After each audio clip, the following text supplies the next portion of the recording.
I guess thinking about it from a European perspective, from investment in Europe, Europe seems to sit in the middle of these two kind of twin pincer of capital flows. You've had a lot of capital coming across the Atlantic from the US private equity firms investing in Europe. But then you've also got the Asian institutions as well coming the other way. So Europe sits in the middle of these kind of twin capital flows. Our information shows that in 2015, almost 50% of deals involved either a non-European player, so whether that's on the buy side or the sell side. So Europe's becoming an increasingly internationalized market. It's a very global market.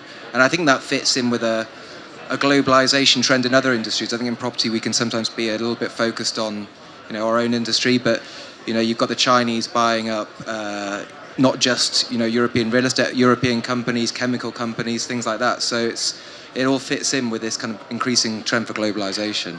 A lot of equity coming from the Gulf region, a lot of money coming from Asia, and as just mentioned, that it's just the beginning of the huge flows. And we as a group, we just got the license in China for the entire group to raise the money from China, not only for property but for the entire group. So we do see that's just a beginning. And then South American investors as well.